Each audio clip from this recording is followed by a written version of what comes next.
सोलापुरात पावसाचा हाहाकार। ओमसाई प्रतिष्ठानचे अध्यक्ष शिवराजदादा गायकवाड आले मदतीला धावून। सोलापुरातील अवघ्या काही दिवसात पावसामुळे झालेल्या प्रभाग क्रमांक 22 रामवाडी धोंडीबा वस्ती व इतर वस्तीमधील नागरिकांच्या घरांची व त्यांच्या उपजीविका वस्तूंच्या नुकसानीची पाहणी करताना ओमसाई प्रतिष्ठानचे अध्यक्ष महाराष्ट्र माननीय श्री शिवराजदादा गायकवाड आणि त्यासोबत तेथील रहिवासी महादेव शिवशरण लक्ष्मण गायकवाड, विनीत गायकवाड, गोपाल गायकवाड, विजय गायकवाड इतर काही नागरिक तेथे उपस्थित होते आणि त्यानंतर त्वरित येत तेथील नागरिकांनी त्यांच्या समस्या व त्यांच्या उपजीविका वस्तूंची व्यथा मांडली आणि त्यावर त्या वस्तूंची व उपजीविकेची पाहणी केली असता शिवराजदादांनी त्यांचे सांत्वन करून त्यांना घरगुती जेवणाच्या व उपजीविका वस्तू देण्याची ग्वाही दिली व ज्या काही समस्या आहेत त्या समस्यांचा व नुकसानीचा मार्ग लवकरात लवकर महानगरपालिकेच्या माध्यमातून पूर्ण करून देणार अशीही त्यांनी तेथील नागरिकांना ग्वाही व लहान मुलांना प्रेम व आशीर्वाद दिले। सांगा, मी राशन पाणी हे सगळं भरून देतो तुम्हाला।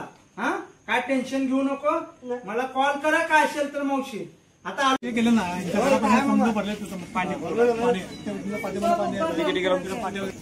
या हे नालाचं जे विषय आपण हे काम करून घेऊ, सगळे तुमच्याकडे एक पाहिजे आपण काम करून घेऊ।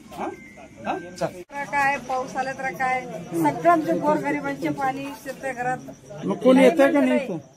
काय फोन केला तर येतच नाही ते त्याने रॉड घाल म्हटलं तर गावात नाही। नमस्कार, मी शिवराज गायकवाड, अध्यक्ष ओमसाई प्रतिष्ठान महाराष्ट्र।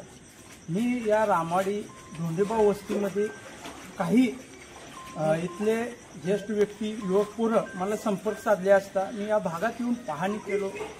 खरंच या भागात आलो, भाग दुर्लक्षित भाग आहे। या काल ज्या झालेलं ढगफुटी झालं, जे पाऊस झालं, या पावसाचं पाणी प्रत्येकाच्या घरात शिरलंय।